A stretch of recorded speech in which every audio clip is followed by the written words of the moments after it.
ایک صحابی تھے حضرت ابو جندل رضی اللہ تعالی. ہماری محبت رسول صلی اللہ علیہ وسلم بحثوں میں رہ گئی. بحثوں میں اتنے کمزور ہیں ہم کہ آج تک بحث کر رہے ہیں, آج تک, کہ حضور پہ درود کون سا پڑھنا چاہیے. خدا کے بندے, جس کو محبت ہوتی ہے نا وہ بحث نہیں کرتا, وہ درود پڑھتا ہے. درود و سلام پڑھنے والے کم ہیں, مسئلہ پوچھنے والے زیادہ ہیں. آپ یقین کریں, یا رسول اللہ کا نعرہ لگانے والے جوش کے ساتھ وہ تو چند ملتے ہیں علاقے میں, اور اس پر دلائل لینے والا سارا شہر ہے. خدا کا خوف کریں, عمل کریں. دین کو بحث کرنے نہیں آیا کہ ہر موضوع پر بحث کریں, فیس بک پہ اپنی رائے کا اظہار کریں. دین بحث کے لیے نہیں آیا, اسے موضوع بحث نہ بناؤ, یہ عمل کرنے کے لیے, اس پر عمل کریں. حضرت ابو جندل رضی اللہ تعالیٰ عنہ حضور حدیبیہ تک تشریف لائے, نبی کریم علیہ السلام. ادھر سے حضرت ابو جندل جو تھے یہ وہ دلیر صحابی تھے کہ ان کے والد نے انہیں زنجیروں سے باندھا ہوا تھا. ہاتھ میں بھی زنجیریں تھیں, پیروں میں بھی زنجیریں تھیں, اور ان کا باپ روز ڈنڈوں سے مارتا تھا. انہیں پتہ چل گیا کہ نبی پاک صلی اللہ علیہ وسلم یہ حدیبیہ تک آ گئے. حضرت ابو جندل کمرے میں قید تھے, باپ اور بھائی نے قید کیا ہوا تھا. انہوں نے نا اپنا سر مار مار کے نا کھڑکی کو تو کھڑکی توڑی. ڈاکٹر احمد عبد الرزاق نے اسیرۃ النبویہ میں لکھا ہے کھڑکی توڑ کے باہر آئے. دیگر کتابوں میں بھی ہے یہ روایت. باہر آئے نا جب, تو حضرت مولا علی شیر خدا فرماتے ہیں ہم نے نا حدیبیہ کی شرائط لکھ لی تھی. ان شرائط میں ایک شرط یہ تھی کہ مکے سے جو شخص آئے گا حضور ساتھ نہیں لے جائیں گے, اور وہاں بھی جائے گا تو پناہ نہیں دیں گے, اور اگر مدینے کا کو وہاں چلا گیا تو وہ واپس نہیں کریں گے. اس وقت تو یہ شرط بڑی کمزور لگتی تھی, پر سب سے زیادہ فائدہ اسی شرط نے اسلام کو عطا فرمایا. اس لیے کہ جو آدمی مکے سے آتا تھا اسے پتا تھا مدینے تو حضور کے پاس رہ نہیں سکتا, حضور نے وعدہ کر لیا. مکے واپس جا نہیں سکتے تھے, وہ کسی تیسرے شہر میں جا کے بیٹھتا تھا. تو صحابی جب تیسرے شہر میں بیٹھتے تھے تو سارے کا سارا شہر ہی مسلمان ہو جاتا تھا. اس شرط کی برکت سے کئی شہروں تک دین پھیل گیا. حضرت ابو جندل قید تھے, ان کے والد نے بھائی نے قید کیا ہوا تھا. یہ کھڑکی توڑ کر کے آئے. میرے دوستو, جب حدیبیہ میں پہنچے تو حضرت علی کہتے ہیں جس رستے سے یہ چل کے آئے تھے, چونکہ پیروں میں زنجیریں تھیں, تو جہاں سے چل کے آ رہے تھے خون بہتا آ رہا تھا, خون بہتا آ رہا تھا. فرماتے ہیں آ کے حضور کے سامنے کھڑے ہوئے تو بڑے درد سے روئے, بڑے درد سے. یا رسول اللہ مجھے چھوڑ کے نہ جائیے گا, میرا باپ ڈنڈوں سے مارتا ہے. تو مجھے بتا, باپ کبھی ایسے چھوڑ کے چلا جائے اور مرشد چھوڑ کے چلا جائے تو کچھ چیز باقی رہتی ہے. لیکن عشق جب سچا ہوتا ہے تو میں شروع میں کہہ چکا, پھر محبوب پہ غصہ نہیں آتا, پھر کوئی بات ایسی نہیں ہوتی جو دل میں رہ جائے. میرے کریم رسول صلی اللہ تعالی علیہ وسلم کے سامنے درد سے روئے, یا رسول اللہ چھوڑ کے نہ جائیے گا, حضور یہ دیکھیں میرا باپ مجھے ڈنڈوں سے مارتا ہے. حضرت علی کہتے ہیں کہ چونکہ معاہدہ طے ہو گیا تھا, ابھی دستخط نہیں ہوئے تھے, ہمارا دل کر رہا تھا کہ حضور اجازت دیں تو ہم ان کافروں کے پرخچے بکھیر دیں, اتنا بھی کوئی ظلم کرتا ہے. لیکن کہتے ہیں حضور اٹھے, حضرت ابو جندل کا سر محبوب نے اپنے کندھے پہ رکھا. جناب ابو جندل بھی کھل کے روئے, ایک باری میریاں اکھیاں چوں اونا نے اتھرو پونجے سن, ہن تے چسکا پہ گیا رونے دا, تے ہر ویلے آہو زاری دا. کہتے ہیں کھل کے روئے حضرت ابو جندل, کہا حضور مجھے چھوڑ کے نہ جائیے گا. جب وہ رو رہے تھے تو ابو سفیان اٹھے, کہا آپ نے وعدہ کر لیا, لے جا نہیں سکتے. ایک صحابی نے کہا بھی تو دستخط نہیں ہوئے, کہا نہیں پھر ہم توڑتے ہیں معاہدہ. سننا بات, غور کرنا, عقل کہاں تک انسان کو پریشان کرتی ہے, اور محبت اسے کتنا سلیقہ سکھاتی ہے, کتنی اطاعت اور اتباع سکھاتی ہے. نبی کریم علیہ السلام نے نا حضرت ابو جندل کو تسلی دی, اور پھر حضور نے تھپکی دے کے نا کندھے پہ فرمایا تیرا تھوڑا سا امتحان رہ گیا ہے. دل پہ ہاتھ رکھ کے بتانا کام بڑا مشکل ہے, تیرا تھوڑا سا امتحان رہ گیا ہے. جناب ابو جندل کو یہ کہہ کہ حضور نے رخ انور پھیرا تو ان کے والد نے گریبان سے پکڑا, کھینچ کے لے گئے, اور کہنے لگے ان کے ساتھ تو معاذ اللہ جانا چاہتا تھا جو تجھے لے کے نہیں گئے, ان کے ساتھ.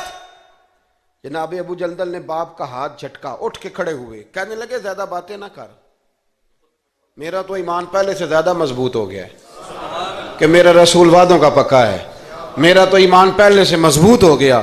اور کیا شاندار لفظ لکھے ہیں ڈاکٹر صاحب نے.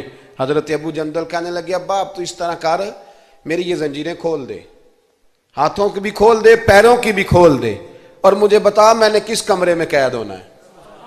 تو بس بتا دے کہاں قید ہونا ہے۔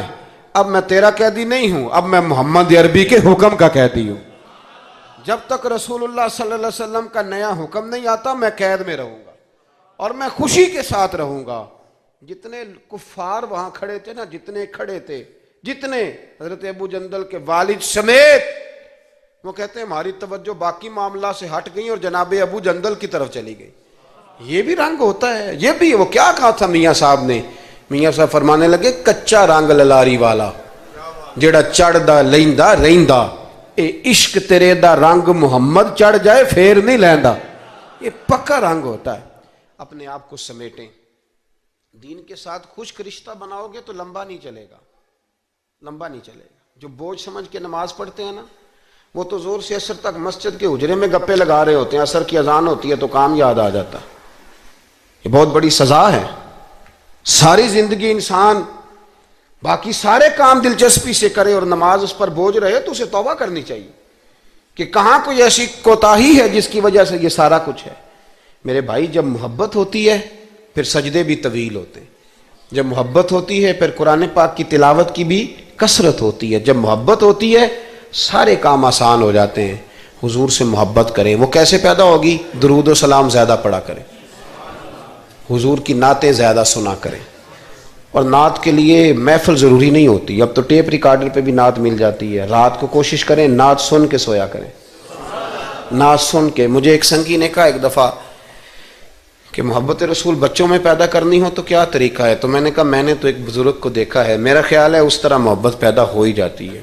ایک ہے میں تقریر کر رہا ہوں محبت رسول پہ، تو یہ تو کئی دفعہ رٹے رٹائے جملے بھی ہو سکتے ہیں۔ ایک ہے میرے بچوں میں جب محبت رسول پیدا ہوگی تو وہ میرا عمل دیکھیں گے، اس سے محبت کریں گے۔ ایک بزرگ گھر میں لیٹیں، اچانک رونے لگے، بیوی جاگی، بچوں کو جگایا، پتہ کرو۔ بچے کہنے لگے اماں آپ پوچھیں۔ پوچھ کے باہر آئی کمرے سے، اماں ابا کو کیا ہے؟ کہ تمہارے والی بات نہیں، اتنا زور زور سے کیوں رو رہے ہیں؟ کوئی حکیم طبیب کا معاملہ ہے، ڈاکٹر کا، تو بلاتے ہیں۔ کہ بیٹا تمہارے والی بات۔ کہ اماں بتائیں تو صحیح ماجرا کیا ہے؟ کہ بیٹا کچھ بھی نہیں، تمہارے ابا کو مدینہ یاد آتا ہے، رسول اللہ کا شہر یاد آتا ہے، اس درد سے رو رہے ہیں۔ بتاؤ بچوں میں محبت رسول پیدا ہوگی کہ نہیں ہوگی؟ وہ تڑپ آئے گی کہ نہیں آئے گی؟ وہ سمجھیں گے نا اس بات کو کہ یہ بھی ایک دکھ ہے، یہ بھی ایک تکلیف ہے۔ لیکن اگر ابا صرف اسی لیے روئے کہ 10 لاکھ ڈوب گیا ہے، صرف اسی لیے روئے کہ وہ سامنے والا پلاٹ نہیں مل رہا، تو پھر بچوں میں محبت نہیں پیدا ہوتی، لالچ ہی پیدا ہوتا ہے۔ عمل ہمارا، کردار، کچھ تو آنسو ایسے ہوں جو ہم نے نبی پاک کے لیے سنبھال کے رکھے، جو مدینہ شریف جا کے بہانے ہوں، محفوظ کر کے رکھے ہوں۔ دعا کرتا ہوں اللہ تعالیٰ کی بارگاہ میں اللہ ہمیں اپنے محبوب کی سچی غلامی عطا فرمائے، غلامی میں زندہ رکھے، غلامی میں موت عطا فرمائے۔ آمین۔ آخر دعوانا الحمد